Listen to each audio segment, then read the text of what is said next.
George's on Vista is the local bistro at Fraser Rise in Caroline Springs, situated at the George Cross Soccer Club at City Vista Reserve. With the current COVID-19 pandemic, we've adjusted our menu and our business times. Bistro dining is back with 2 dining sessions Monday to Saturday between 6 p.m. and 9 p.m. Numbers are limited, so bookings are essential on 7021 0555. Head to georgesonvista.com.au to check out the menu and the dining times. We're also doing takeaway 5 nights a week, Monday to Friday. You can order your meal, kids' meals, or your favourite snack meals via email. info@georgesonvista.com.au or phone your order through on the night between 5 p.m. to 8:30 p.m. on 7021 0555. Or better still, just rock up on the night and place your order. Visit georgesonvista.com.au to see the dine-in and takeaway menus and for business hours. Get behind local business and dine in or order your next takeaway dinner from George's on Vista, 46 City Vista Court, Fraser Rise, in the heart of Caroline Springs.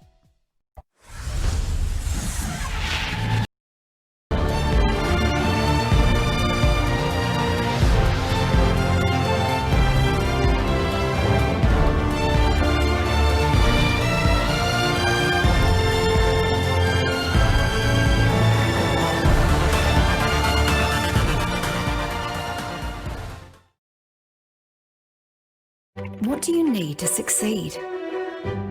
I need real skills. I need real experience. I need real outcomes.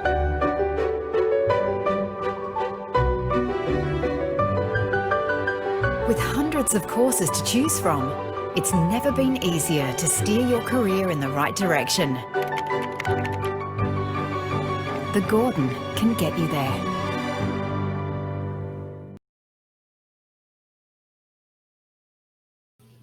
Good evening and a very, very warm welcome to you wherever you may be.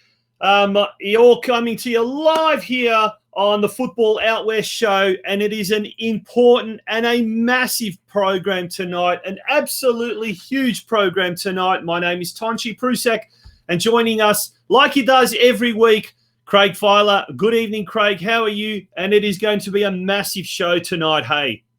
Good evening, Tonch. Good evening, listeners. Yes, it is, Tonch. It's one that I won't go into it just yet, but it's a very apt show for what's going on in the world of football at the moment, and one that's very important, I think, with people's state of mind. So, really looking forward to tonight's show and the guest we've got coming on.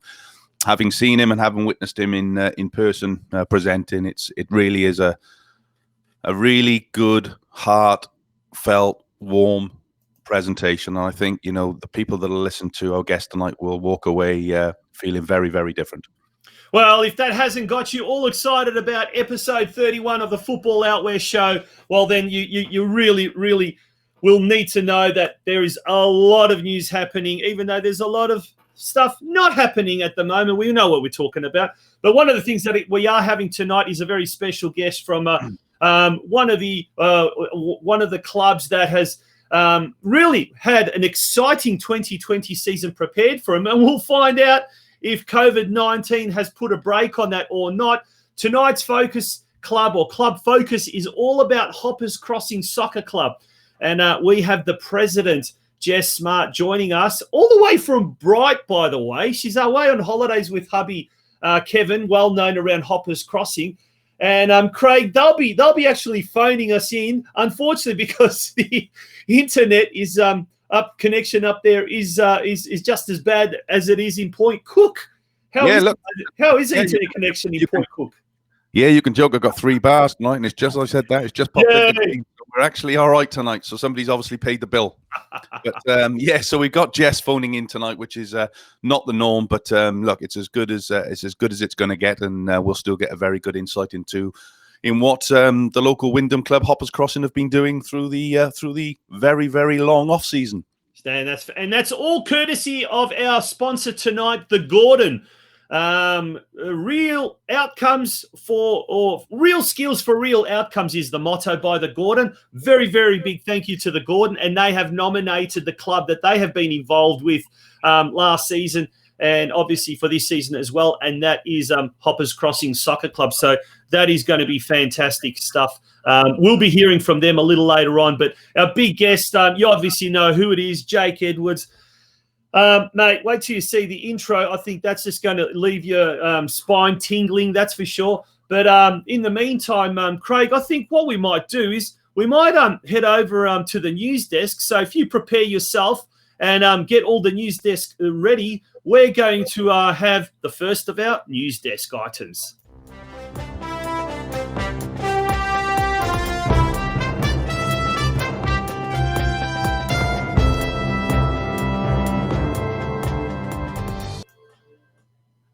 Craig, over to you.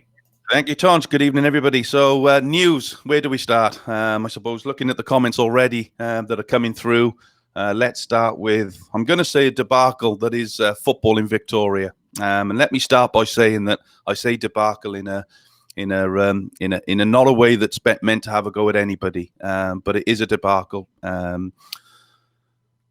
Given that now we have 36 postcodes that are in lockdown, which is obviously going to have a massive effect on the season. We had Will Hasty on the phone on the show last week, who was very adamant that the season will go ahead. Just so you know, I've actually spoken to Will within the last half an hour, and he's at the same mindset that football is going to continue, football is going to happen, and he's asked me to basically state that any club that is struggling to pause, reach out to the Football Federation, and they will do what they can to help you through this second crisis that we've had. He's also reiterated that if clubs don't want to play, they're not being forced to. If they want to stop, leave it for the season, then they're quite within their rights to do that. So let me just get that out of the way, because I know there's been a lot of stuff on Facebook, social media this week about the Football Federation, and like we keep saying week in, week out, as difficult as it is for everybody, they are in the hands of the government. And unfortunately, we've got a government who doesn't know what or a leader who doesn't know what he's doing. He couldn't run a bath, let alone. So, by the way, we must say we are not being sponsored by the Liberal Party tonight, even though it might sound like it. But in the comment section, folks, go for your life. Say what you want to say. Just don't swear, please. But do you agree with what Craig has said? No, absolutely. So just to reiterate that the Football Federation do want the league to continue. The Southeast is going to continue this week. And having spoken to them, the Football Federation this evening, as I say, they were adamant that they wanted the Southeast to go ahead, because if they'd stopped the Southeast, they would have been even more uproar. So the fact that a lot of the postcodes are in the northwest meant that they just paused in this week, and they're really hopeful. They've got some plans. They're speaking to the clubs around how they can play and how they can they can train. So they're in constant dialogue with those clubs at the moment. But rest assured, the football is going to continue. Certainly in the Geelong League, Will has intimated to me that is going to happen, and that will happen from next week. So that's all good news. If you live in the Geelong area, you will get some football next week, and obviously we'll find out more as things progress throughout the week, Tonch. But 36 lockdowns is a big problem for anybody. You're going to have teams that have players in those lockdown areas. You're going to have teams that don't have players in their lockdown areas. So it's a very, very difficult situation. Have we got a list of all the teams that are in lockdown, Tonch? We have, mate. I'll just prepare that list as we speak now, and it is on the screen now. And there we have it. They're the clubs that are affected. So starting from the top down, we've got in the NPL Victoria division, Green Gully and St Albans Saints. Now, the interesting thing about St Albans, I'm speaking to Jason Zeri, their football operations manager. There's only 2 players that are actually affected that live in the affected area. The rest all come outside of that. So at the moment, they, along with a lot of the other clubs who are working with the Football Victoria at the moment, a lot of them are looking at contingency plans to maybe actually base their clubs or train outside of their home ground. For example, St Albans might train elsewhere because the majority of their squad, the vast majority of the squad, don't actually reside in the lockdown areas. Yeah. Have you heard anything similar, Craig? Yeah, look, Yeah, that's effectively what Will has said this evening is exactly that. So there are a lot of teams out there that haven't got players from the postcode, so they're looking to relocate. And like I said, they're doing everything that they can to try and speak to those clubs to try and come up with a plan to get football played. So as frustration it is, and it is a debacle, but it's not the Football Federation's fault. There's a message here from one of our big supporters in Brenton Ray. Look, it would have been more of a problem, I think, if all football had stopped. We have to remember that there was incidents or postcodes within the southeast, but there's far more in the northwest where it's a lot more concentrated. Yeah. So, look, again, very, very difficult decision for Football Federation. We know 100% that they want to get football played. So we just have to bear with them, I suppose. And Chris Briffer, just in relation to your post that you've popped up, if clubs choose not to play, will they get relegated next season? The answer to that question is no, they won't. So if the clubs do not want to play this year, then they're not beholden to play. And the Football Federation have come out and said that the clubs are quite within their right to do it, and it's not going to affect their league standing for 2021. Now, Chris also makes a good point for your information from a good source. Melton Phoenix State 5 have halted their season.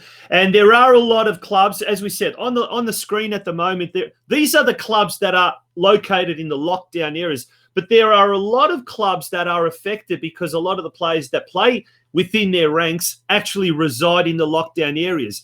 Yeah. We mentioned St. Albans Saints is a club that conversely only have 2 players in their senior squad that actually reside in their lockdown areas. So they're looking at alternatives. But if we go down the list, NPL 2, Brunswick City, Moreland Zebras, Pascoe Vale. So 3 out of the 12 clubs directly reside in that catchment area. Look, NPL 3, it's only North Sunshine Eagles. So look, in many ways, these competitions could still go ahead, and there is talk that possibly, there are catch-up rounds coming up. The NPL clubs themselves probably have access to their grounds, if not all year round, most of the year. Yeah, so they could potentially really push that the season into November, into December. There was always that talk. But Craig, you had a really good point about how deep into the year do these clubs want to go, because then they have to start doing things like trials or preparations for next season and whatnot. And I guess, Craig, in a sense, though, what happens this year or what doesn't happen this year will dictate how and what happens next year as well. I mean, I don't think we'll have next year starting in mid-Feb or whatever the case may be. It might need to be pushed back that little bit. Yeah, I mean, we don't know, Tonch, is the truth. If we sat here this time, if we went back 7 days, everything was rosy and we were kicking off this Saturday. Roll on 6 days, and there's a government announcement saying there's 36 lockdown. So we just don't know. And everybody can jump up and raise their arms and moan and groan. Be in the position of the Football Federation at the moment. You wouldn't want they could pay me as much as they want. I wouldn't want that job at the moment. Oh, no. You're damned if you do, damned if you don't. So that's a really good. That damned if you do, damned if you don't. Like if they just cut everything and there's no football, imagine the uproar from the people that aren't affected. Yeah. They go absolutely berserko.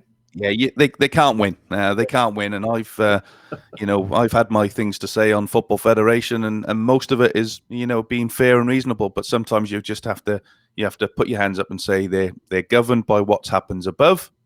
So let's just park that there now before we go off on a tangent and the whole show's about the season again. So we'll go on to some big news that was released at 3:15 this afternoon. From Football Federation Australia. We touched on it last week about a proposal or a key principle change to the way that football or targeting future football in Australia. Tonch, do you want to have a quick chat about that? Yeah, look, so the 11 principles, the discussion paper. Now, principles, they are, I guess, something that you're going to aim for, something that's going to be in the back of your mind when you're going forward. They're not necessarily conclusions. And if we do go through them all, Look, some of them are interesting. Some of them don't really say much. But look, we will actually go through them. I don't have a graphic, but we will go through them, and they are up on the FFA website. We also have put it up, I think, on our Facebook page. Number one, build a consistent and strong identity for Australian football, which inspires all Australians. It's like a vision statement, I suppose. It's not really kind of a principle, but it is a guiding principle. Number two, develop a new narrative for football which signifies a fresh start for the game in Australia, successfully ties together all new initiatives and distinguishes it from other sporting codes in the country. What do you read into that? I think it goes back to point one: build a strong identity. Goes into we are Australia. We're not Belgium. We're not France. We're not Spain. We're not England. We're Australia. So building that identity and understanding that something needs to be done. So I think a good one. Brilliant. Now, the third one is a good one. Establish an integrated and thriving football ecosystem driven by modern domestic transfer system. Hallelujah, I say. Yep.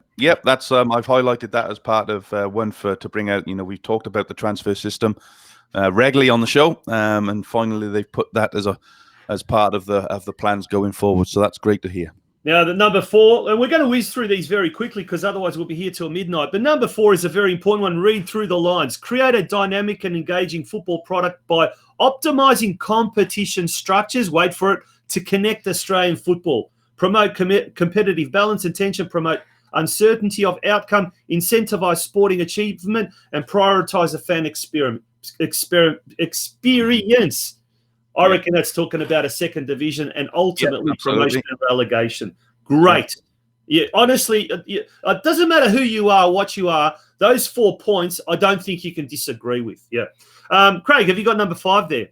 Yeah, create a world-class environment for youth development, production by increasing match minutes for youth players and streamlining the player pathway. Another big one. Giving kids an opportunity to play at the highest level. Massive. Spoken about that on the show as well. Oh, absolutely. Look, I reckon you just listened to us and taken the 11 comments. Dead set. I tell you what, on Monday, on our sister program, the Geelong Region Soccer Show, we had Dennis Gudasic, a Geelong-born football administrator at Croatian First Division side Lokomotiva, and he said, as far as youth development, why they do so well over there in Croatia is because they let the youth play an S-load of minutes in their first division by the time they get to 21. And it's all about the talented players. If you haven't listened to that interview, I dare say you should. He talks about the talented players should be exposed to more competitive games. Now, I think we're too busy here with playing participation and being happy with participation. And if we look at the calendar, down in Geelong, the Mini-Roo season is 13 weeks, which is slightly less than what normally is 16 weeks. 13 weeks or 13 games in a year compared to what does Cardiff City have? The juniors, they're under 104 for the under 12s and 13s this season, or last season. So, huge. Yeah, moving along. We'll quickly run through these because we're conscious of time here, Tranch. But number 6 here, create a strong culture around coach development. That's a huge one. We've already touched on that a number of times as well. Transition towards a modern, fit-for-purpose governance framework for football in Australia in line with global standards and best practices. Create an operating and governance model for the A-League, W League and Y League, which is fit for the current circumstances. Here's a big one for me as well. Ensure the football becomes more open and accessible to Australian communities and the cost does not remain a barrier to participation. A huge one. Speaks for itself. Number 10, continue the growth of the game by driving participation of women and girls and enhancing existing competition structures to promote player development. We've got the 2023 Women's World Cup. By naturally, we're going to have a massive amount of girls wanting to play it. Let's make that part of the structure. And the final one, Craig. Final one. Oh, I put it away.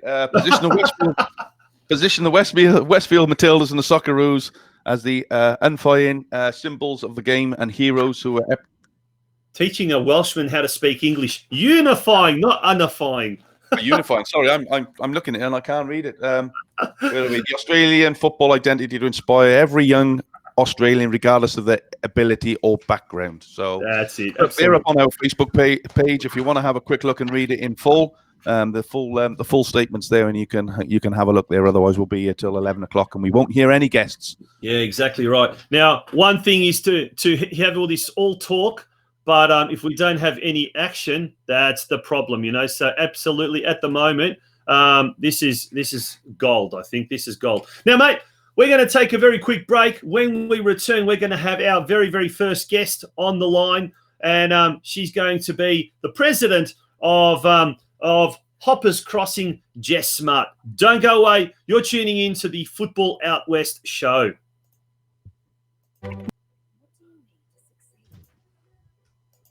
Hey, Jess. All right. Sorry, a bit late. He does like to ramble. Give us a couple of seconds. We're just going to put you in the back room, let the adverts come on, and then I'll turn you back. All right. Thank you.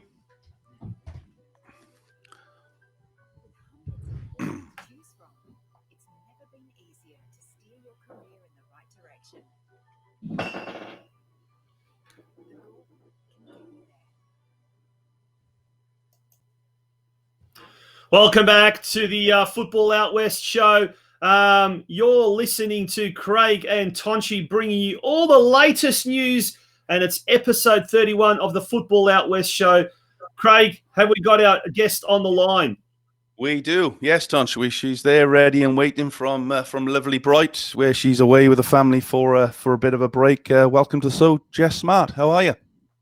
Hi, Craig. Hi, Tonchi. Thanks for having me. Jess, a pleasure to have you. Welcome to the show, and we've got this lovely photo of you just stationary there, because we normally would have a video link up and what you're not, but unfortunately tonight we don't have that video link up for the simple reason you're in Bright, and we've said the internet coverage there is probably on par with the internet coverage that Craig has at Point Cook. Yeah, it's not too great here, but with everything going on, we thought we better take the opportunity to get away for a couple of days during school holidays, in case things got a bit more serious, as we don't know, this is kind of unprecedented events happening right now. So, yeah, just thought we'd get away for a couple of days with a family. Now, how's it affecting you, or how's it affecting the club, Hoppers Crossing, at the moment? So probably, as you guys are aware, like a lot of other clubs, we had a lot of things in motion and ready to start, a lot of good programs starting at the club. We had like the All Abilities, we had a tuition program that we were going to put in for our younger kids, a lot of different structures we were going to use, and unfortunately it has been pushed back a bit. But having said that, again, I think this has taken everyone by surprise. We're all ready to hit the ground running this weekend, and unfortunately kind of been pushed back a little. So we're just ready to hit the ground running once we can. Yeah, and obviously there's some news this week, Jess, locally with Hoppers Crossing Secondary College, I think, had a few or one or two COVID cases. Does that affect the club? Yeah, so we've actually had to postpone training for the week. We've had two in the Hoppers area. Again, we don't know how many kids actually go to these schools that have been affected. So we're playing the safe bet and just cancelling training for this week. Obviously, we already have protocols in place with monitoring who's coming in and checking temperatures and sanitation stations and all that. But it's always better to be safe than sorry, and we're just gonna leave it for the week. So, and then we'll address it next week once we talk and cancel. Yeah, now, look, we are having a little bit of connection issues there. I'm sure it'll get better. But, Jess, let's move on to at least it's not me. Let's move on to some more positive issues around the club. And that has been in the off-season, a lot has been happening as far as the infrastructure at the club. Firstly, the second pitch, I think a lot of work has been done to it early in the year. Tell us how that was all progressing. And I guess the COVID lockdown has, in a sense, helped improve. Get that ground to up to really good standard. Is that right? Yeah, so the ground is looking, as Kev would call it, mint. It's looking really well, and we've been able to actually use that middle pitch properly for when we were doing training, because you're only allowed so many people on the pitch. At one time, we've been able to utilise that second proper size pitch for a lot of our junior teams. Yeah, well, Kev will soon mess that pitch up when he gets on it, won't he? So won't stay like that for long. Yeah, well, fingers crossed. The grass has had a chance to sit tight, and none of it will be ripped up by any boots once we can get back into it. Speaking of Kevin, your lovely husband, is he still singing lullabies to your children? Always. Yeah, he's a big softie when it comes to the kids. So I thought I'd catch him off guard last time and put him on the spot. One of the highlights of 2019, we even thought about nominating him for The Voice, but we thought we'll leave it at that. But yeah, look, apart from the second pitch, floodlights as well. Tell us a bit about that. And did you get support from the council or from the state or federal governments with regards to that? And that was obviously something that was on the cards. Night matches at Grange Reserve. Wow, that was a mouth-watering prospect. Yeah, we're really looking forward to that. So that commences in 2 weeks. They've already sectioned off what they need to. Obviously, with some materials having to come from overseas, there was a bit of a delay. But we're hoping that will start up in 2 weeks. So that'll be up and running. So we're hoping to get at least a few senior games this season, that we can do some night games and really showcase the new pavilion, because that's all done as well, and get the PMs down who helped us and council members to switch on the lights for the first match. Should be a good one. Yeah, have you got an idea of who that first game will? Oh, I suppose you don't know who the fixtures are yet, so you can't. No, unfortunately, we can't. Is there a we can't kind of advertise it as yet, but so we can't. We're also looking at getting a scoreboard. Okay, so we're going to hit the ground running. A great way to showcase events we've got coming up, and also our sponsors that have been quite dedicated to helping us get through this difficult time. So, like the whole facility. Fantastic. Now, you talked about the seniors there. Sorry, Tonch, I think we've got a bit of a delay. I think it's my side again. I think I have cut out. So you crack on. No, you go. Okay, all right. I was just going to talk about the facilities. Okay, for those that haven't been there, no, we have got a bit of a time lapse. Sorry, and apologies if people think we're talking over the top of each other. It's simply because there is that little bit of a time delay. Jess, where was I? Oh, the facilities. So you've got 3 full-size pitches there. You'll have floodlighting, scoreboard, plus a great little club room. That's amazing. How is the club then looking with regards to player numbers, or how was the club looking with regards to player numbers prior to all of this interruption? Yeah, no, we were looking good. Like I said, we were ready to hit the ground running. We had a few new players come into the squad before all this happened. We had a lot of our original players, which is great. We like to keep consistency, and it's a club built on family, so we like that kind of atmosphere. Plus, obviously, with female-friendly change rooms, it really did boost our female numbers, which was great to see in the West. So, no, it was great. We're just ready to hit the ground running once we get the go-ahead. Craig. Yeah, no, I'm here. I just waited because I didn't want to cut over anybody. So, in terms of the senior team, and I know there's. Let's go back a step. Let's go to the ladies first. Obviously, the last couple of years have been pretty painful for the club in terms of ladies, with number of teams coming, going left, right, and centre. So, you just touched on the ladies side of it, and we know how important that is to football. Especially now knowing that the World Cup will be here in 2023. How are your numbers looking for the ladies teams, Jess? No, we got some great numbers. We've got some new players coming through the ranks, which is great. It probably also helps with the last couple of years that we have that we are a very solid club and a very solid committee, and we wanted to move forward with that strong aspect, that open door policy, full transparency, and we just want to help get players who want to play on the field. Female, male, kids, doesn't really matter. We just want to facilitate to the players that really want to feel their passion. Yeah, no, great. And in terms of the seniors, I'm sure Sean's got his plans on where he wants to be, and I understand is Mr. Sweeney. I think he's watching, but I think he's reared his ugly head back up, hasn't he, and joined back in the ranks of the club. Yeah, he's back causing trouble. No, I'm joking. He's great. No, he's back. So we've had him come back. A lot of the players we had last year, a few new ones, like I said. So we're just hoping. Obviously, a few of our players, unfortunately, are in the lockdown areas. Yeah, which it does affect with training. And again, every club will have that with a senior squad. It's not always going to be zones. They're not all going to come from the one area. They're going to come from here, there, and everywhere. So yeah, once we can get them all going and training. But as far as I know, Sean's always saying to how well training's going and how well they're all playing together. So it looks like it would be a good season. So yeah, fantastic. I'm really looking forward to it. Fantastic. Yeah, Jess. Now before we go, Coach? we've got one of our viewers saying some very, very nice comments about the Smarts. It's Anthony Casa. He's saying the Smarts are a strong volunteer family that have been involved with Hoppers for as long as I can remember. Community clubs need families like these. Here's an interesting story that he's recounting. I remember a day Smart Senior, when I was a young mouth, went through me like a hot knife through butter when I said something about his age and hairline. So good on Anthony. He's recounting a great story, saying great family and people. So nice compliment. But look, before we let you go, and thank you so much for taking time out on your holidays, on your break. Tell us your link with the Gordon and how that sponsorship has benefited the club, but also the collaboration you've got with the Gordon.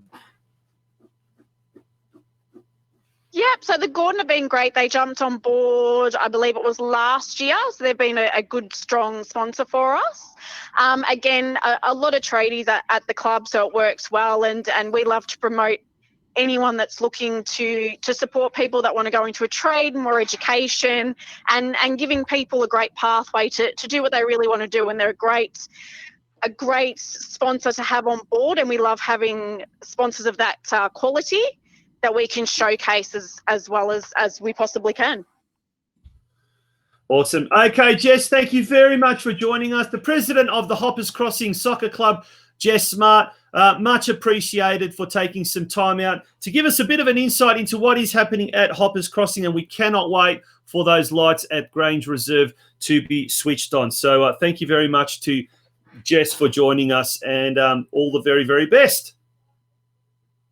Beautiful. Thanks, guys. Very best of luck, Beautiful. Jess. Thanks for having me. We'll have to get you guys down when we switch on the lights. Definitely. Yeah, look forward to it. All right. Thanks, Good Jess. luck, guys. Bye. Bye. Absolutely. Don't go away. You're watching the Football Out West show.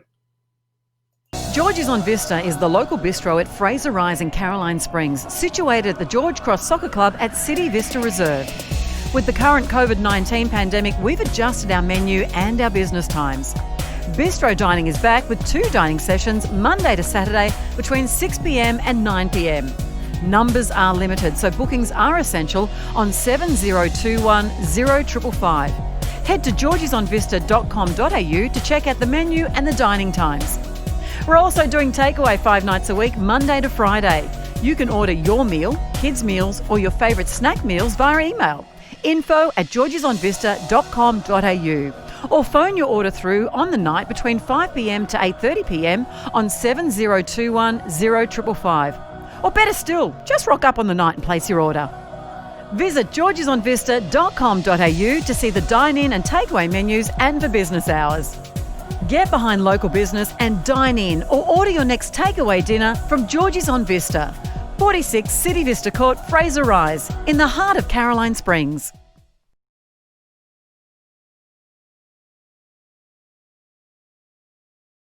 Welcome back to the Football Out West show. It is episode 31, and this week's episode sponsored by the Gordon, and also a big shout out to our regular weekly sponsors, Caroline Springs George Cross Soccer Club. Craig, well, our next guest is just going to be a massive, massive guest, and well, in fact, our next segment is going to be something you do not want to miss. And if you cannot watch this in its entirety, make sure to watch the full replay afterwards. Hello, Craig. Yep, I'm here. There All we good. go. Yeah. Are we Over ready you, to go? buddy. Yeah, we are indeed. Over to you. Okay. So Tonch, I first met this our guest a few months ago when I was invited to a presentation on a mental health in sport presentation in Geelong, and was extremely grateful that I had been invited, because I left the presentation in a totally different position than when I started, to be able to try and identify and deal with people with mental health problems. It was at the meeting and which I sort of all my under 16 squad came along, that I realised that there's far more to this than I'd first thought. You know, from what are the symptoms? How could I identify someone with problems? We just don't know. And I spoke to you, mate, about 2 months ago about, and also contacted our special guest to see if there was a conversation about coming on the show and discuss the topic of mental health in sport, and talk about his experiences that saw him considering taking his own life at one point. And now we're really pleased that he's joined us right here on the show, on the Football Out West show this week. I'm really pleased that we've managed to get him, and looking forward to speaking to him. Before we go any further, we're going to play something, and I think it speaks for itself.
Jake Edwards is an ex-AFL player and son of football legend Alan Butch Edwards. He experienced many highs and lows in his sporting career and lifetime. Diagnosed with depression at the age of 19 while on an AFL list. It wasn't until his career drastically ended that things became increasingly tough for the now 32-year-old. Jake spent 4 years escaping pain through drinking and drug use, which eventually led him to an attempted suicide. As a survivor, Jake now dedicates his time to mental health awareness and speaks frankly about his experiences, sharing his inspirational story with young adults and corporates around Australia. Jake founded the nationwide successful welfare and education organisation Outside the Locker Room, which is dedicated to working alongside sporting clubs, workplaces and schools, offering mentoring, support and education on topics such as drugs, alcohol, depression and suicide.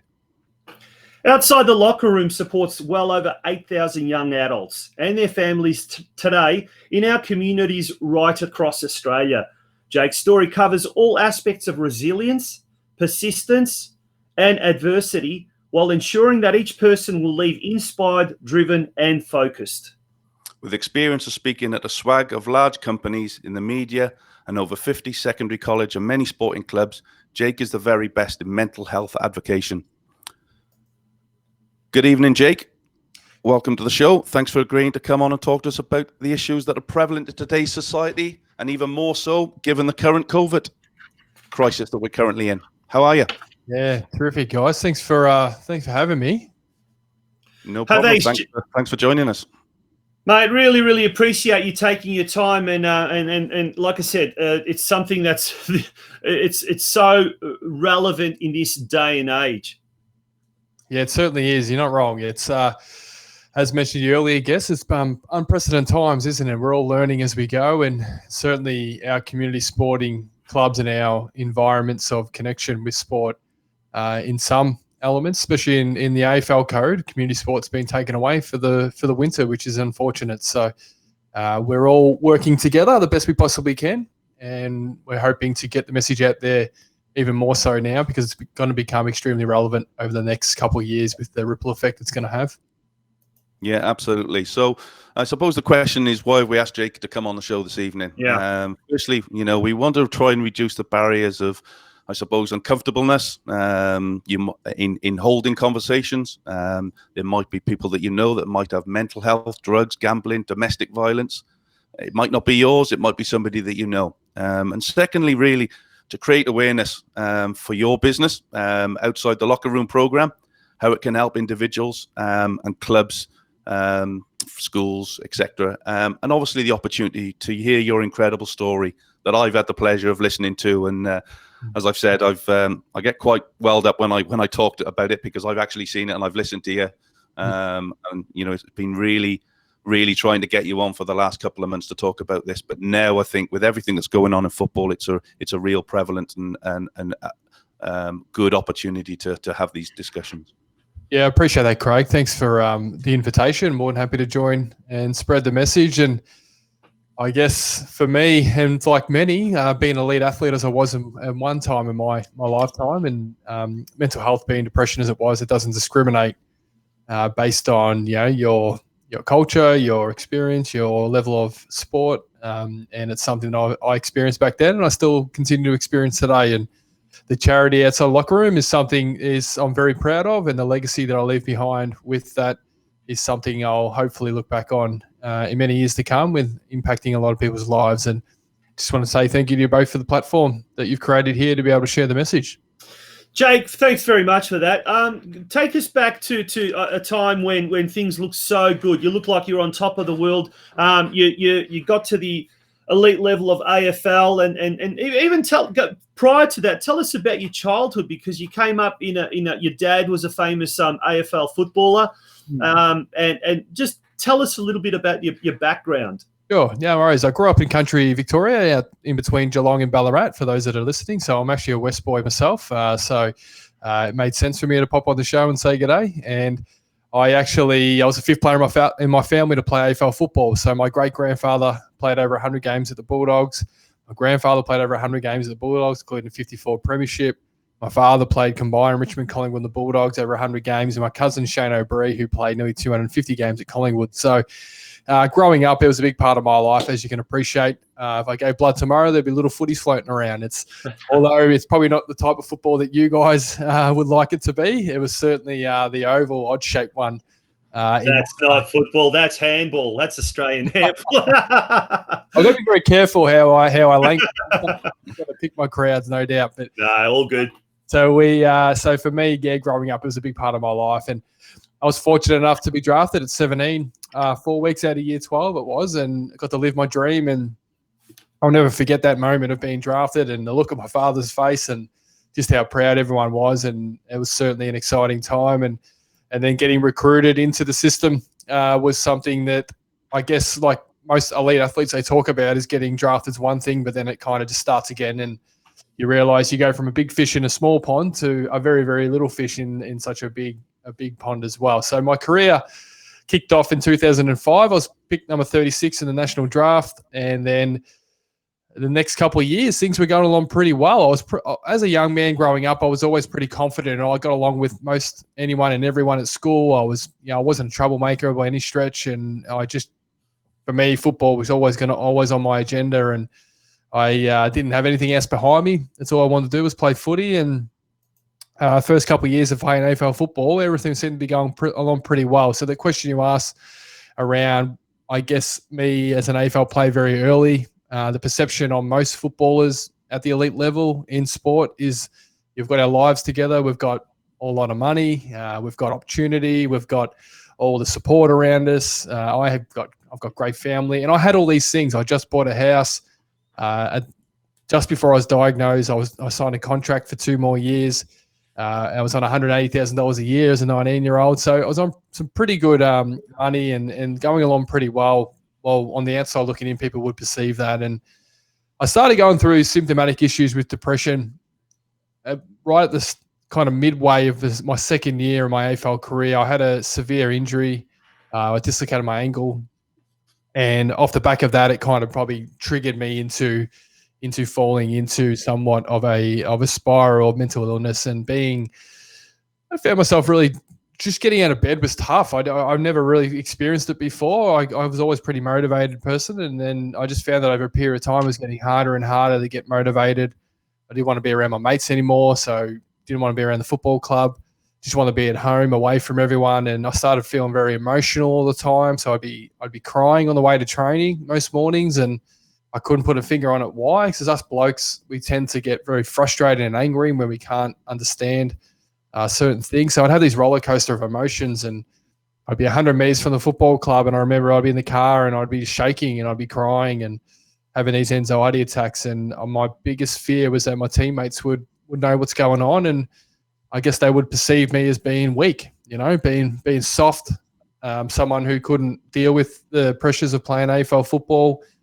And that's what really kind of continued to get worse and worse throughout my second year, which led me into my third year, where it became quite severe, somewhat debilitating with my physical health, but also my mind health. And the most frustrating thing was that I was actually playing AFL football. So I was running out in the MCG in front of 80,000 people, and everyone looking at me is thinking he's this young, fit, talented young person playing footy. And behind the scenes, I was really struggling quite hard, and I continued to hold on to it. I didn't talk to anyone about it because I was scared. I was worried that my family would have, I guess, judgment, and the teammates wouldn't think it was I hard enough. And at the end of my third year, it all became to a bit of an end, and I had a bit of a breakdown, and I quit footy, and I went back home to the farm and sat around the table with my mum and dad, and my father, who's a really old school type of character, grew up in country Victoria, like further up on the Murray River.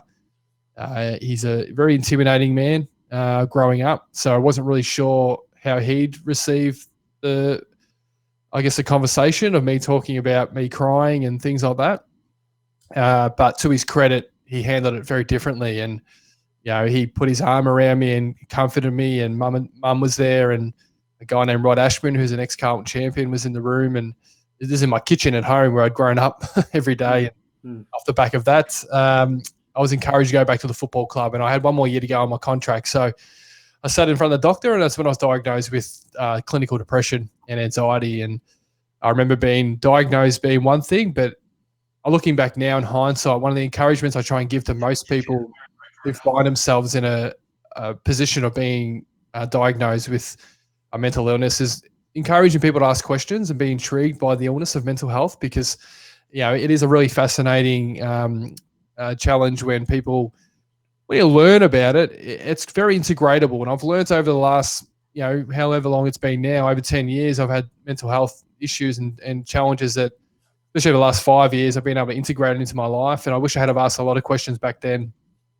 What is it? What's the medication? How can my friends help me? How can my family help me? What are some other things I can do to support the medication? But I just fell back into my old trap and thinking a pill would cure my mental illness. And then, off the back of that, my career was cut short, and I made that transition into life as we know it, which was a very difficult one. So I lost that routine and structure, and I fell back on my promises quite a bit with my mental health. And to be frank, I was bullshitting a lot of people in my life, telling them that I'm fine, I'm okay, and because I was just thought that I was failing again. I thought I could sort it out myself, and then I used alcohol as a way to suppress and feel better, and that led me hanging around some pretty silly people. In which drugs became a part of my weekend, and then they led into my weekday, where I became somewhat reliant on use of drugs and alcohol to feel better about myself. And about 4 years after my AFL career, after a pretty long stint of abuse, I attempted my life one morning after a significant 4 days on drugs and alcohol, and very fortunate to still be here. And post there, I spent time in a program out in Dandenong, actually, in St. John of God, and worked with a psychiatrist out there, Dr. Brendan Murphy. And we at that point, I was like a peeled onion. I had nothing more to give. I knew that I was completely, raw.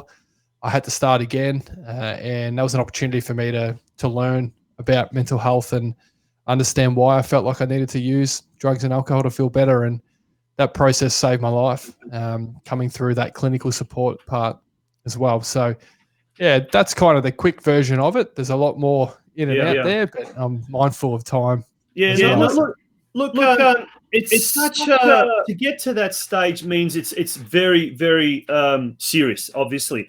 But prior to that, obviously, it must be some sort of a process that it just slowly seems to deteriorate or get out of control. What actually does cause the depression, or were you able to get to the bottom of what caused your depression? Yeah, so everyone's very different, and there's a wide range of different factors that does trigger mental illness in people. Chemically, we know that in the brain there's certain chemicals we require on being happy and staying at a certain level, which are really, really important. So for me, I was explained back in the day that essentially the chemicals that keep me happy, keep us happy, for my processing and my chemical makeup in my brain, I was losing that very quickly, at a much quicker rate than most people. So the medication that I was taking was almost like plugging up the bucket. So the bucket was full of water, and the bucket would have holes in it, and the medication I was taking would help plug those holes, so my chemical levels wouldn't dramatically drop and give that real sense of down and low, and then the highs and then the lows. So the medication kind of helped me stabilize that. So a lot of it is through physiological with our chemical makeup. But there's also a wide range of different other factors as well. So for being an elite athlete, I feel looking back now, the trigger was certainly an injury for me, where I went from being an inclusive environment, really felt like I was getting somewhere with my career. Then all of a sudden I had a setback, where I was put into an isolated environment, where I really didn't have, I felt that disconnect from the group. I felt like my career was also up in the air as well, because I hadn't signed a contract at that point. So it kind of forced me to start thinking quite negatively about myself and my life, and second guessing a lot of things. So that caused a lot of my challenges, I feel then, which was bringing on a lot of that anxiety, that overthinking, and that kind of fear around what my career is going to be, and am I going to be a footballer anymore? So there are a wide range of different factors, but we know that majority of it is made up of just our chemical makeup and our brain. So getting clinical support is such an important step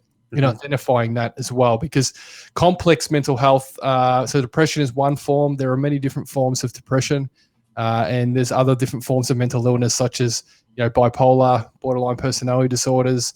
And that's why getting in and seeing clinical support early is really important, because when it becomes complex, you work with a psychiatrist, who is another step above a psychologist and a doctor, where they can properly just prescribe people and properly diagnose individuals with their mental health challenges. So it's not as, I wish it was as simple as saying depression is this, but it's a really different, complex variety of different things that can impact and trigger people into that.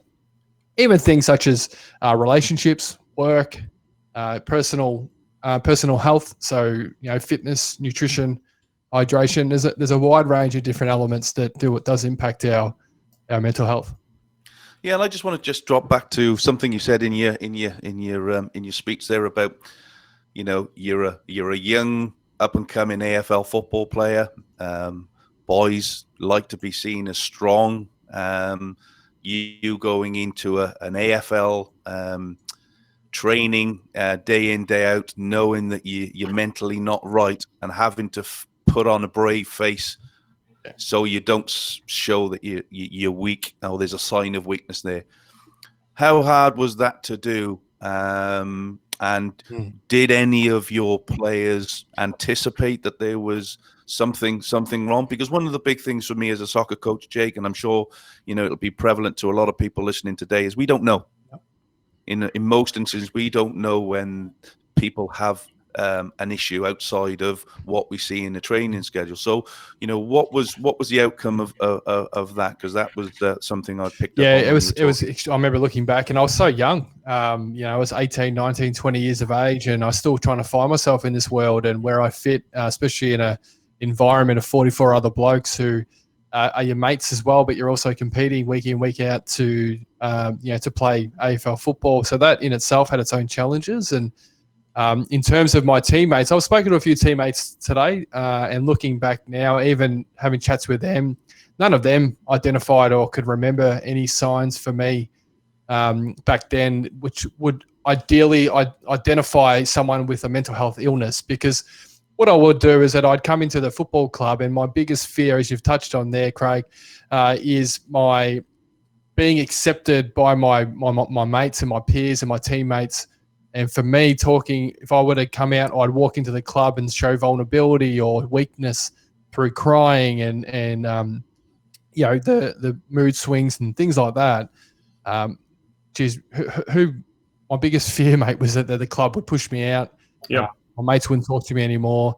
And even though that's a story I told myself, but most of the time blokes respond pretty well in supporting your mates and your teammates. So it was a really difficult time. There's no doubt about it. And identifying your symptoms in other men, because what we do very, very well is we do continue to hide it behind, trying to be a certain way, act a certain way, because we're expected to be a certain way or do a certain thing at a certain time. So we do hide behind a bit of a mask at times. And I actually used to make a mask motion with my hands, like a cup, and put it over my face before I walked into the football club as a physical kind of anchor for me to say, Jake, leave your shit out here, mate. As you come into these rooms now, you've got to be someone else. And I had to be that country kid, that tough kid who was, promising coming up AFL footballer. I had the likes like Chris Judd and that around me, and I'm thinking, geez, if he knows I'm crying out there 20 minutes ago, imagine what he's going to say. Fev wasn't the best example some of the times, but Fev, he was an idol of mine, and I could only imagine the fear that I had at the time about talking about my feelings. And so a big part of it is what we do today is around encouraging those safe environments to encourage blokes and women as well to talk about how they're feeling and don't feel scared or fearful. And having some training and education into coaches and support staff at our clubs to help them better identify those signs in young men, especially because there are little things that come up along the way. And looking back, one way it can either go, we didn't see it coming, or people think about it and go, oh, I wish I had done something. Yeah. So, yeah. Now, I guess you often hear the saying that women are the stronger sex, and I guess one of those reasons is they do talk about their feelings, where us guys are very vulnerable on the inside, strong on the outside, macho. But there is a lot of that covering up, particularly in professional football environments, whether it's AFL, whether it's rugby, whether it's soccer, the world game. And so taking all that into account, there is that disguise or whatever, the masks that you so eloquently put. How can you tell if someone has a mental problem? Are there some underlying signs or signals? There are, yeah, exactly. So I'll go through just quickly the 4 key areas when it comes to identifying a mental health challenge in one of your friends and family. Now, when we look out for signs in people, what we're talking about is a change in someone over a period of time.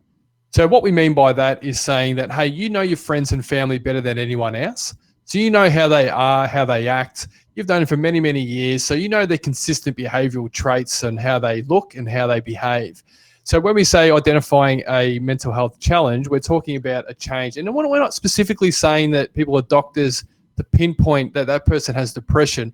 What we're talking about are these just simple behavioral changes in someone, which might actually trigger into becoming something more. The first one we talk about is physical. Now, this is something that we can see. So becoming really aware of a person's the way they dress, the way they do their hair. So, for example, if you've known someone to be really clean, look after themselves and hygienic and stuff like that, and then really kind of do their hair, for example, I'm stereotyping here, obviously, but you can, and over a period of time, they've dropped away from that. It could suggest it's physically there's something quite not right there. It sounds really small and silly, but it does mean that perhaps not spending enough time on themselves in the morning or at home where they normally would do that. So they're not sleeping well. They could be stressed about certain other things. The other thing, physical as well. So weight gain rapidly or weight loss rapidly as well, where it's not linked to some kind of training or event. So you can notice that in physical people. The next one is behavior, is cognitive. And what we mean by cognitive is processing of thought. So even though we can't actually read people's minds, what we can do is become fantastic listeners. Now, we pick up on language if we listen in our environments really well. As coaches, everyone listening and watching, and you guys as coaches need to know this. You do this better than anyone, is your ability to pick up on language in your club environment, your players, and whatever it is. So what we're talking about here is like self-critical talk. So someone who doesn't normally talk to badly about themselves or others. So critical talk about others. So picking up on those little signs on negative self-talk is a reflection on what is they're thinking. If they're thinking negative, most often than not, that's obviously a sign. The next one is behavioral. And behavioral is something, once again, we can see. So high-risk taking behavior. So we have, our sporting communities all have, have a beer. I always encourage having a couple of beers with your mates, and it can be a good environment one-on-one to have a chat to someone about how they're going. Just don't overdo it, obviously. But behavioral change where someone's drinking more excessively over a long period of time. Drug use is obviously a behavior to keep an eye on. Other high-risk taking behavior like car joyriding, things like that seem pretty distant, but definitely the drinking one is an important one. The reason that is an important one, because I always like to say you link the drinking to, once again, this is your close friends and family, you know them very well, is, if they've had a breakup or they've been put off from work, especially now with COVID, we know that alcohol consumption or purchasing of alcohol has gone up 86% over this time. So we know that people will use alcohol as an outlet, and that's okay once every 2-3 months. But when it becomes an ongoing routine behavior that's changed over a period of time, that can suggest that they're using that as a coping mechanism, which is not a good way to cope with stress, adversity, whatever that issue might be. And the final one there is emotional. So what we mean by that is you can see this in people. So mood swings. What blokes would tend to do is that we get angry, frustrated when we are feeling of what some place of vulnerability, rather than kind of, as you said earlier, around expressing how we feel. As females do that much better than us. We will actually go the other way. So we'll get defensive, angry, frustrated at the drop of a hat, and we can react a certain way. So emotionally, you can pick up on things as well. And mood swings, friends today, not tomorrow. Isolation, moving themselves away from groups. So there are a lot of things that you can identify in friends and family. We say that you look at someone's change over a couple of weeks, and then, at some point, if it is consistent, then to step in and make sure that they're okay. Yeah, and when you're stepping in and you've seen all those signs there, Jake, and you've identified maybe 1, maybe 2 points of those 4 that you've said, how do you then step in and talk to someone like that in those situations? Because it will be very daunting for some people to actually ask those prevalent questions. What, in your opinion and your thoughts, is the best way to sort of tackle? Yeah, so the first thing to keep in mind is just the environment that you're in. Obviously, you don't want to get them in an environment where there's other people around. Preferably, if you can get them in a one-on-one environment, it's much, much better, especially when you're talking to another male. You want to try and create a real informal environment as well. And what I mean by that, most blokes won't find it very comfortable to sit across from each other and talk eye to eye about the way that we're feeling. And so some great environments, for example, that are informal, is actually driving in the car is the best environment to get another guy in, talk about his feelings. So if you are concerned about another male companion of yours or a friend, get him in the car, pick him up, take him to training, or take him to work, or take him away for the weekend, and you can talk to him in the car as well. Always use the example of when's the last time you guys jumped in an Uber? Oh, goodness me. Been a lot. Or a long time. So generally what happens, you jump in a taxi. Yeah, been the a while first thing now. you say when you hop in a taxi or Uber is, "Hey mate, how's your night been?" Yeah. And then you just have that Conversation starter. Yeah. And then the car is something really quite therapeutic in a lot of ways. So, but also playing golf is a really good one. Going to the gym is a really good one, or going away for the weekend. So camping, or fishing, anything that you guys can do one-on-one where it's informal, you're not looking at each other, That's a really great place to start. When it comes to asking the question around, how you going and so forth, the Are You Okay Day and stuff like that encourages just come out and ask the question. And it's totally okay and fine to ask someone straight up, mate, are you okay? This is why I'm concerned. I've seen this. I've seen you acting this way. It's totally okay to ask direct questions to them, about how they're feeling. And just on that, without going down a different path, if you are having concerns around someone, around this perhaps suicidal thoughts and they've been thinking of suicide, it's okay to ask them straight up. Have you been thinking of suicide? Are you thinking of taking your life? It is a question that will save more lives than trying to fish around it because you don't want to ask it. So if you're concerned, always hit it on the head and go straight up. So there are a few things with the environment. When it comes to asking, I spoke to one of the things that might sound a little bit silly, but it kind of makes sense, is there's a big difference between asking someone, how are you, mate, compared to how are you?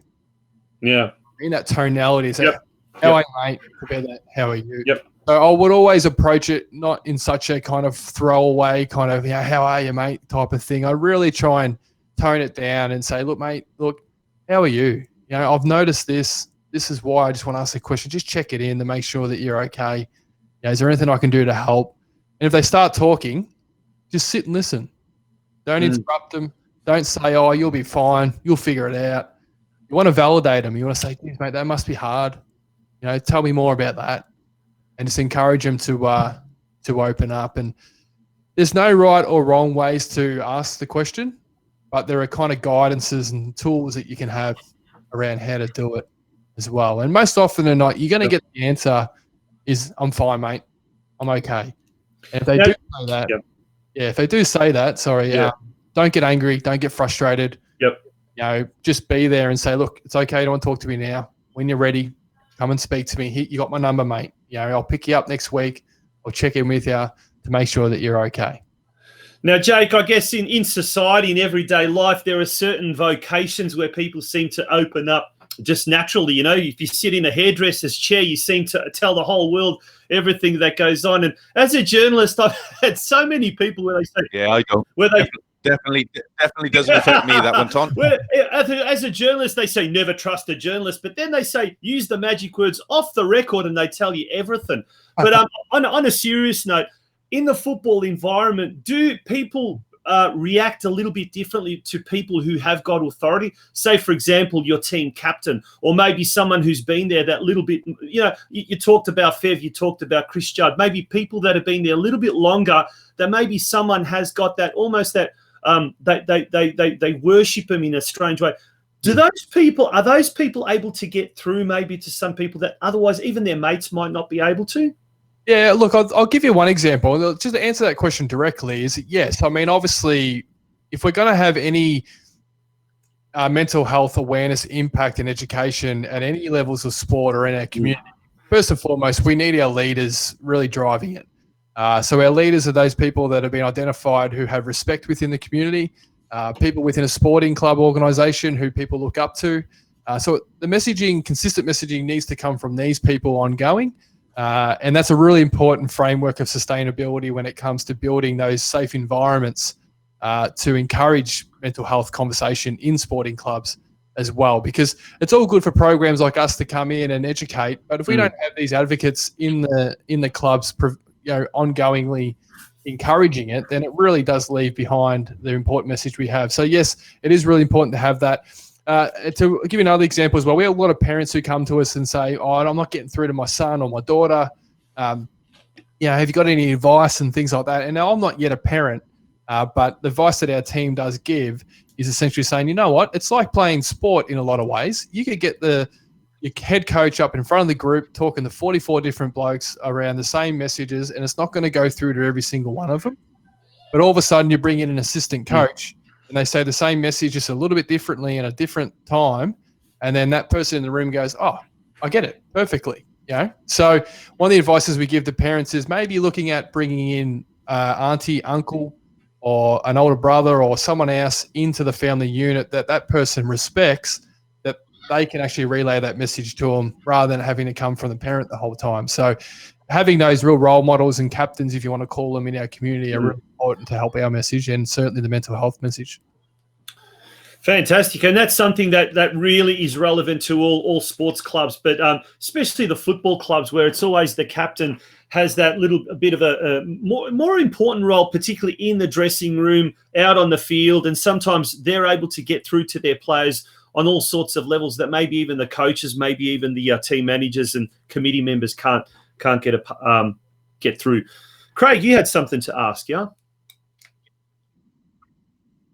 Yeah, look, and I've just posted up there. It's again, just something you said there. How many clubs have welfare officers, child welfare officers? That's not so much trained, but can identify problems somewhere where somebody can go and talk to if they have a problem. Because I am a coach. Not all players want to come and speak to their coach.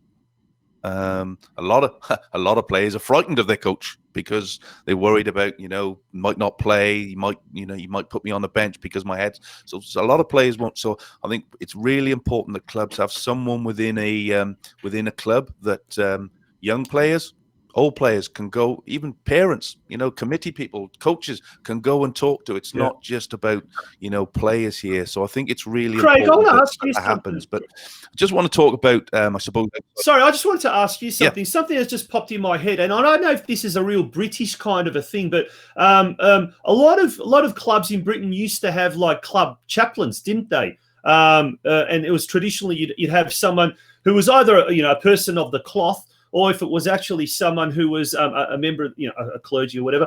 But they were actually that type of welfare officer. Do they still have them around much? Do you know?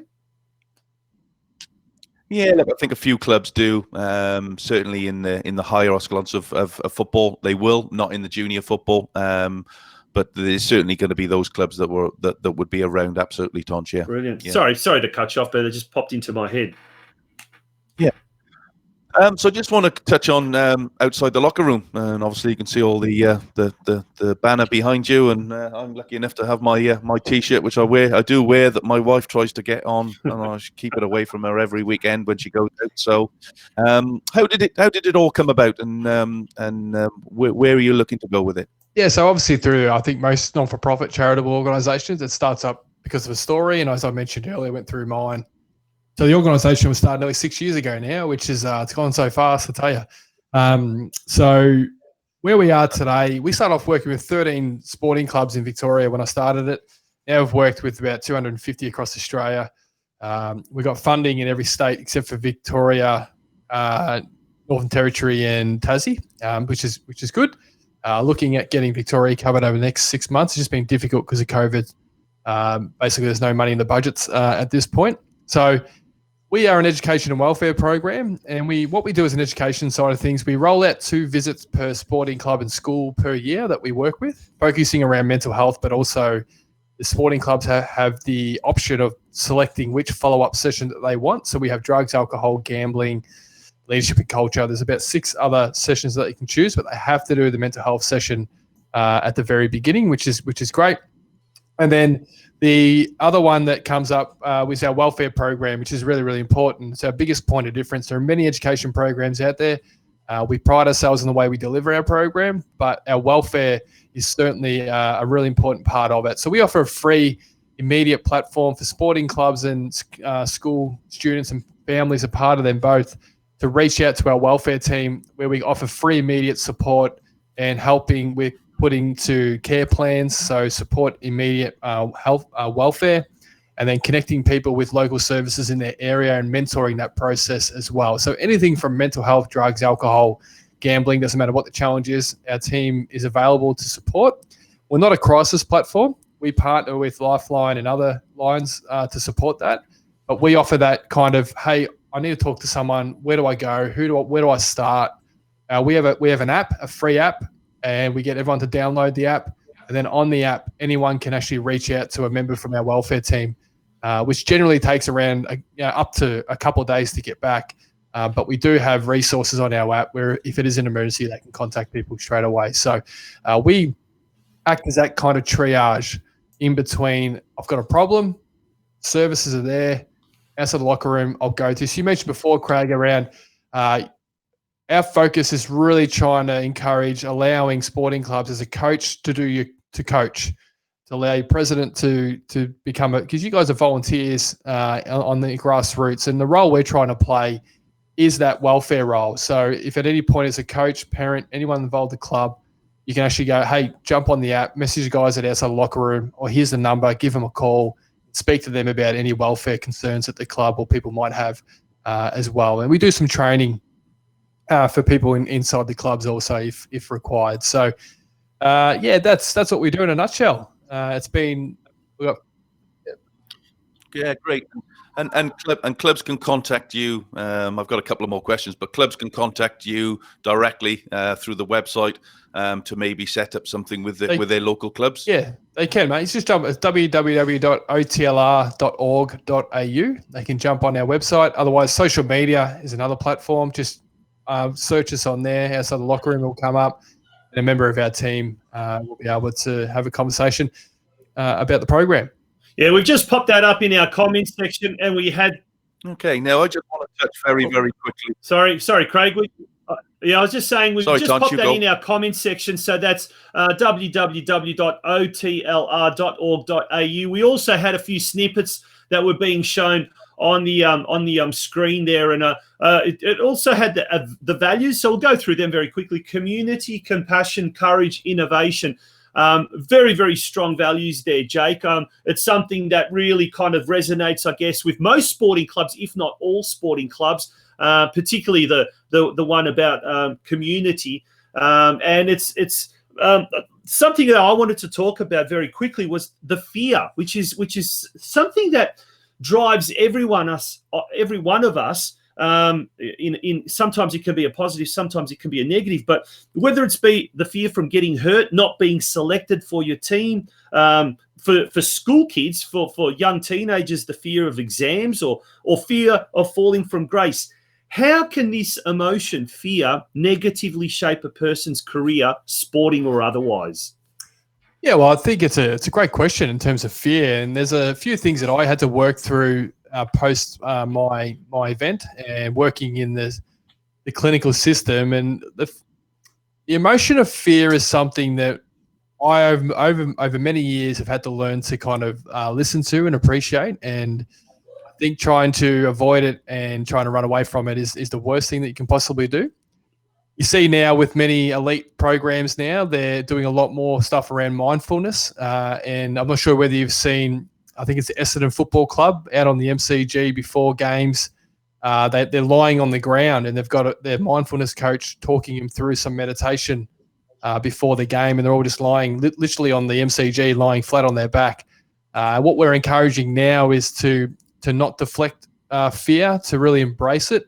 And when it comes to you want to become an elite player in any form, whether it's sport, elite in career, whether it's management or CEO, all of them at some stage, just about every day of their lives, embrace fear. And it's learning how to really accept it, negate it, and then use that to actually move forward and make better decisions on as well. There's actually a book called The Chimp Paradox. So as in like a monkey chimp.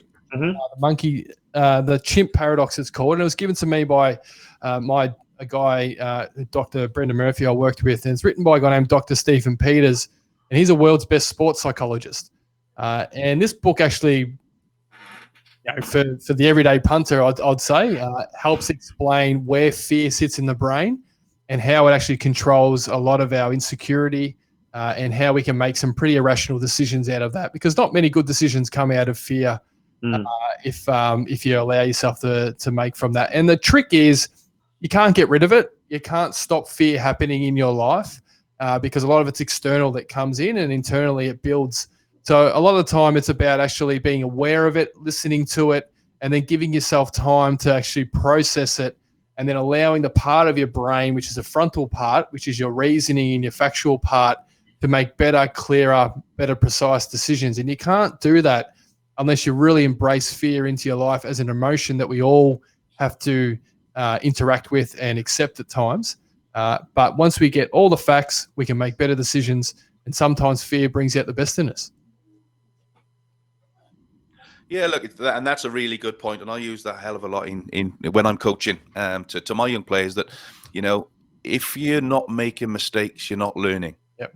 If you're not, the way, and it is a fear. Oh, I can't make a mistake because Craig's going to have a go at me if I make a mistake. No, I want you to make the mistake. I want you to understand why you're making the mistake, because you won't make the mistake again. And that fear then of, oh, I can't do that because of whatever. And it is a really important part of that. And I'm really glad that you said that. And I'm sure Tonch will be putting that in his little report that he does afterwards. And, you know, fear is not something to worry about. Fear is something for me to grab hold of, understand it, and work out why it's happening. It's a good point you make, Craig. I think what really helps diminish fear, you can't get rid of it, but what really helps squash it is repetition.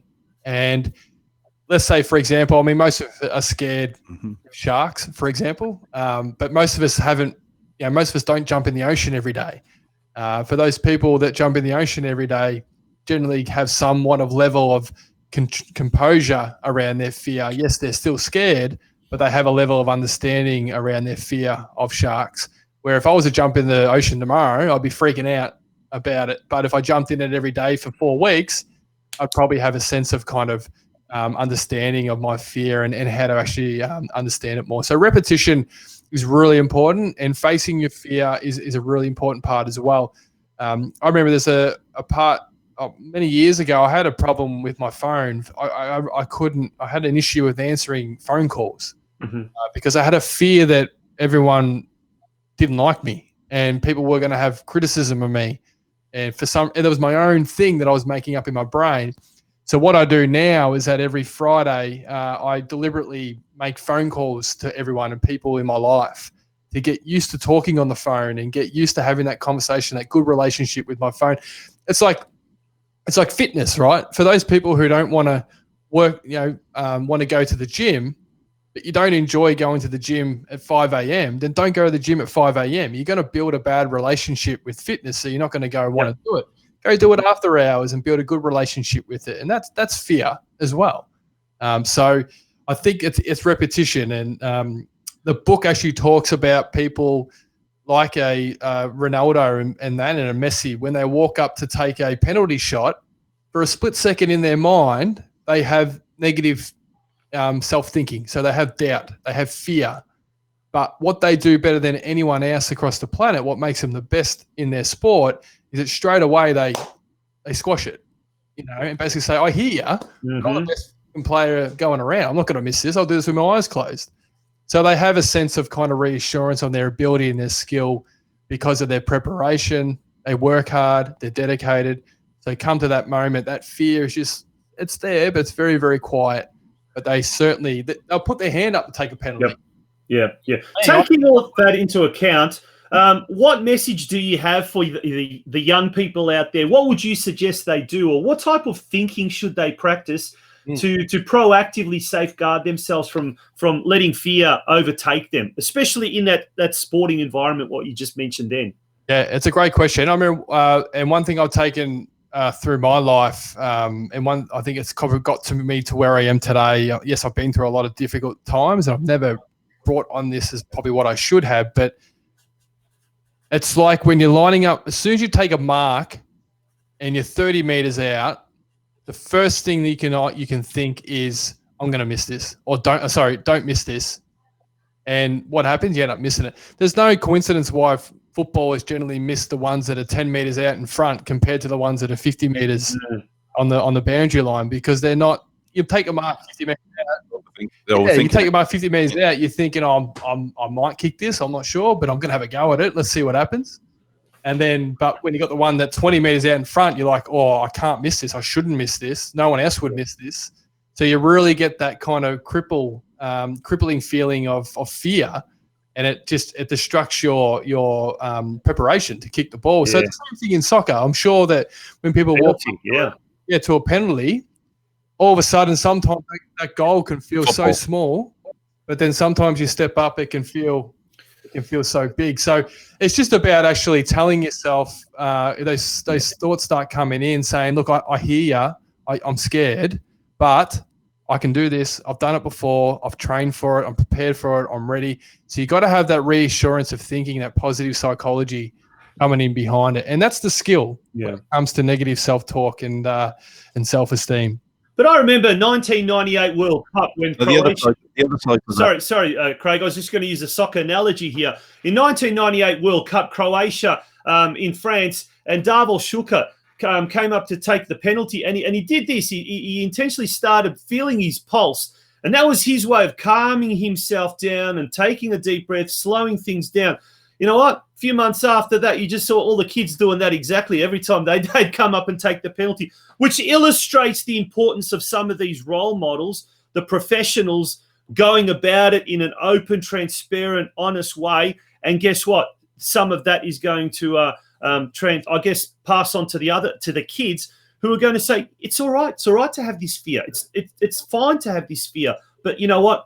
We've also got that ability to get over it. And that's, I guess, where empowerment comes into it.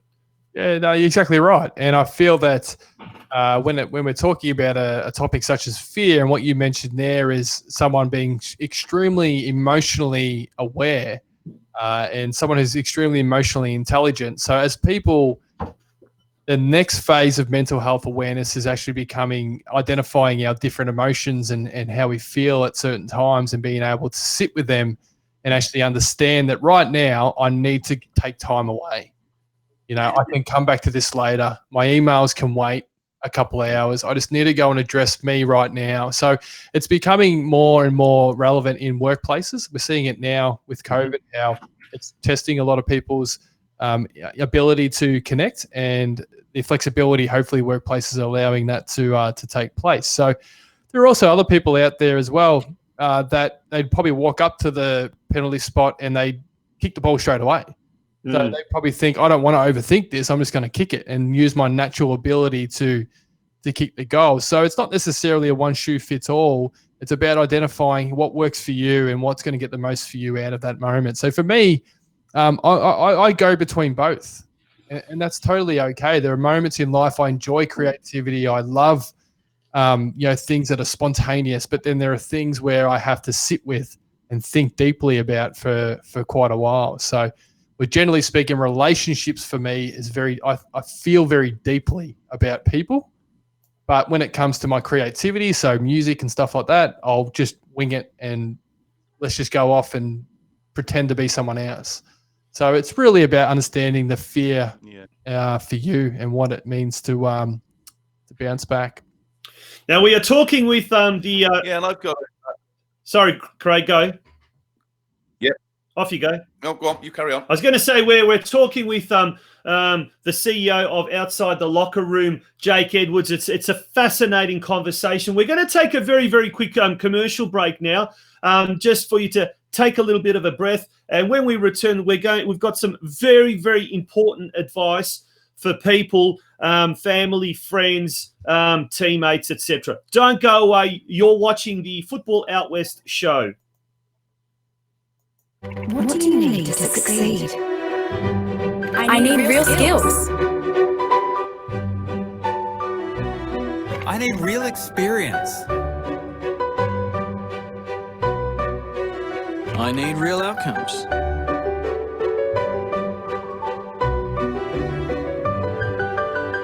With hundreds of courses to choose from, it's never been easier to steer your career in the right direction. The Gordon can get you there.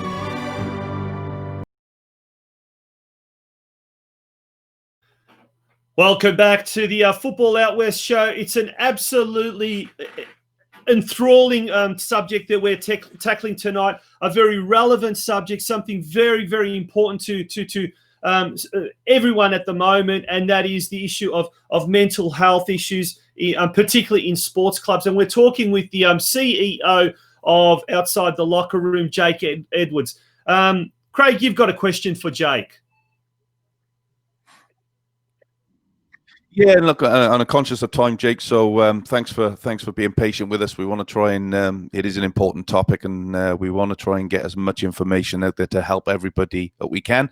I want to touch on these two things for me, and I want to touch on a situation that I'm sure you're aware of, and it would be remiss of me not to mention it tonight, and especially in the Geelong area. I don't live in Geelong. Tonchi is a Geelong boy, and for those that don't know, there's been 5 young lads that have taken their life, I think, in the last 3 months, 3 or 4 months, 3 from one school in particular, which is obviously having a massive effect on the general public in Geelong. It's not a huge city. A lot of people know each other. A lot of kids go to school. You know, I've got boys that play for me that particularly know 2 of the lads that have taken their lives. So, have you been involved in the situation down in Geelong, and how are people coping with that down there, Jake? Yeah, we have. So, firstly, it would just be passing on my condolences and thoughts with anyone who's listening who's been touched or affected by these tragic events in the community. We were contacted off the back of one tragic passing, and we've been working closely with the Geelong Basketball Association for a young man who took his life as well. And it's a really difficult, I guess, part of mental health is actually coming in and actually working with sporting clubs and environments where there has been a suicide. So we call this postvention, and it's a really challenging environment to be a part of. It's certainly an environment that we wish we didn't have to have any involvement in, because if we didn't, then there would be no young men at this point taking their lives. So it was certainly a challenging environment, but we know that what we've done since then is that we've supported the entire Geelong Basketball Association, so their players and their referees as part of it. I believe one of the young men was a part of that little community, and we actually had a session at the start of this week online for their entire community to jump on. We had our welfare team taking people through that process of grief and how we all deal with grief very differently. Some of us can really identify with it early and help sort through the pain, but some of us can take weeks, months, sometimes years to deal with grief. And we offer a postvention toolkit to sporting clubs that really need some direction, some support. When they reached out, so Mark Neild, who's the CEO there, he's a former football coach at the Melbourne Football Club. He reached out to me over a weekend and expressed to me the sad news, and then we got straight onto the team on Monday and supported the club. And it's a conversation that we hear far too often within our program. I think last year we had close to about 18 sporting clubs that contacted us off the back of a suicide that's taken place in their club. And it's 18 phone calls too many. And it's something that we obviously want to try and get in and prevent this from happening as well. In such a small community like Geelong, and I like to say it's kind of another home for me because I've captained the VFL, Geelong VFL, for 2 years in 2016-17. And I also have a house down in Ocean Grove, so I'm down there quite a bit. And I know the tight-knit community down there. It's a beautiful place of the world. And yeah, it's a really sad and really difficult moment, especially those first few days post an event such like that. And having said that, one of the most beautifulest environments is actually a sporting club. Yeah. When something tragic has taken place, because people get their arms around each other, they really support each other. Does not necessarily be a suicide. It can be a death of any type, but also if someone's been unfortunately diagnosed with an illness, the sporting club community rallies around, they do fundraisers. And I know that our experience in any sporting club, anywhere we've worked with, especially the ones in Geelong we have all been super responsive and supportive for their community. And if there's anyone watching as well that needs to reach out and speak to someone, and our friends at Lifeline of 13, 11, 14 is a really great place to start with someone on the line that you can just have a conversation with if you're feeling any kind of grief or distraught of anything that's taken place in the region as well. Absolutely, Jake. Our program goes out to all parts of the West. So it encompasses Geelong, encompasses the Wyndham area, encompasses Western Melbourne, even as far as Ballarat.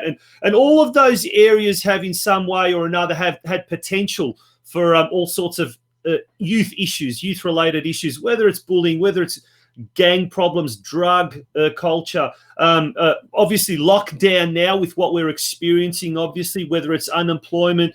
For footballers, young footballers, many of them, they get to 16, 17, 18, realise they're not going to be professionals, and it has such a bad effect. And I guess that's where the sporting clubs are more than just sporting clubs. And we like to think that football clubs, soccer clubs, once upon a time in the 60s and 70s provided a support, a lifeline to a lot of immigrants. And it reminds me of the story of the great Charles Perkins, the Aboriginal activist, who did so much for Australian social awareness and was regarded as one of the greatest soccer players, footballers in the 50s. And I remember in the interview where he said the only time he felt welcomed by white man, the only time he felt like he was, appreciated, was when he was playing for a soccer club in Adelaide. And it was a club of European immigrants, Adelaide, Croatia. So our clubs cannot underestimate how important a role they play. And I urge clubs that are even thinking of, let's just throw in the towel and not play this year because it's too hard for us volunteers. You're providing something so important to your members. So if you don't go out and play, which is fine, please, I urge you to then still do something to connect with your own members, because it is a real problem, isn't it, Jake? It certainly is. And just on that, it's still a really important role, as you mentioned, that sporting clubs can play even during when sport isn't taking place at the moment. One of the things that we're focused on here at the charity is developing free resources that are available for sporting clubs everywhere to be able to kind of put on your own social media, put on your website to keep that conversation and keep the communication very relevant to your community, because most sporting clubs have private pages where they put stuff up on them, with update members.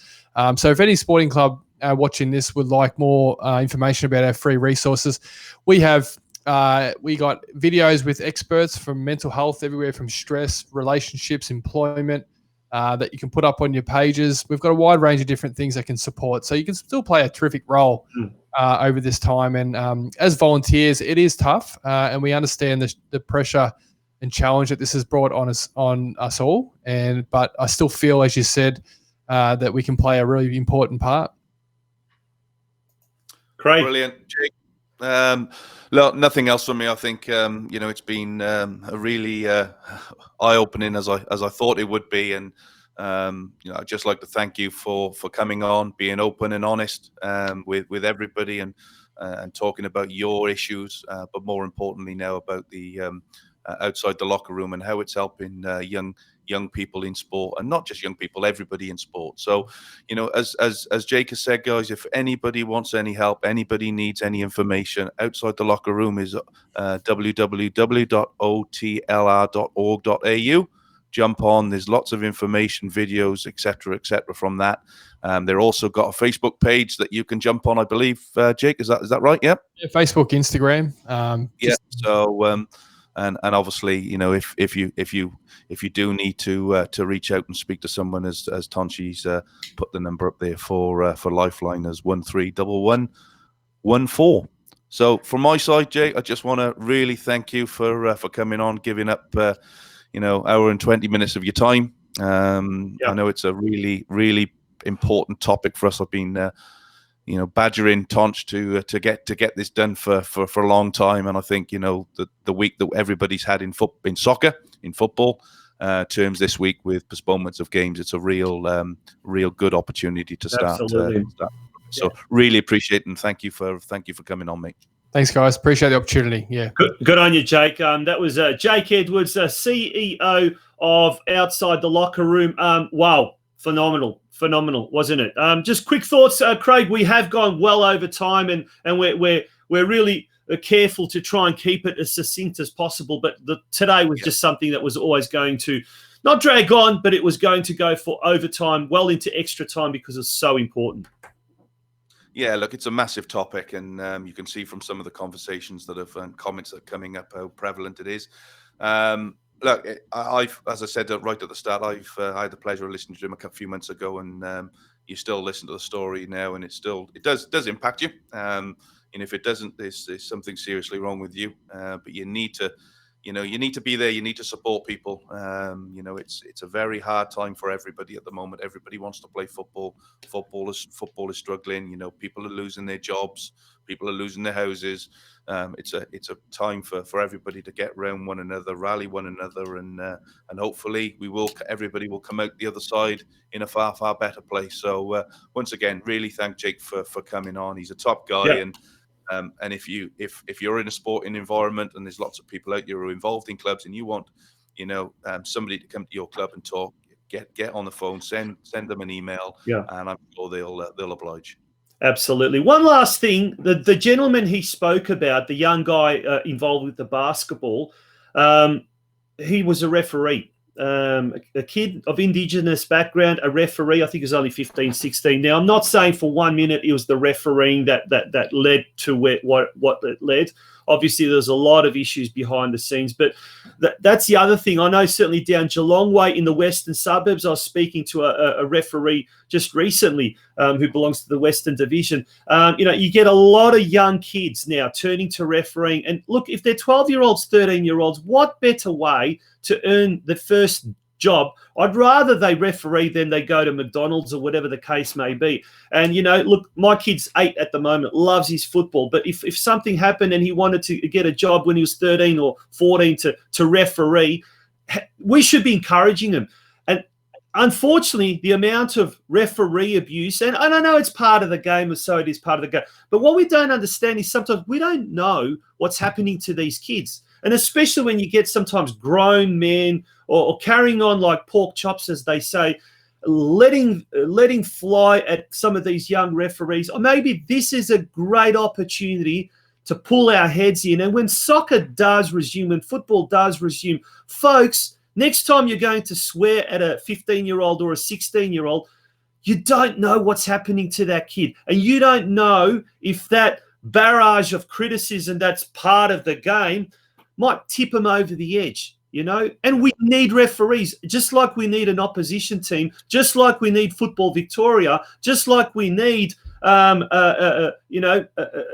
teammates. Otherwise, we don't have a game, folks. The reality is, Tonch, we need lives more than we need referees. We can't have absolutely. We can't have young 15-year-old boys taking their own life because of something that's happened on a field. It's totally wrong, and it should never happen. Yeah, Craig, how you say it seems like the powers that be watch our show and then they come out with all of these fantastic initiatives. Well, if anything comes out of tonight's program, I hope it's that we as a football community start to appreciate things a lot more on the other side.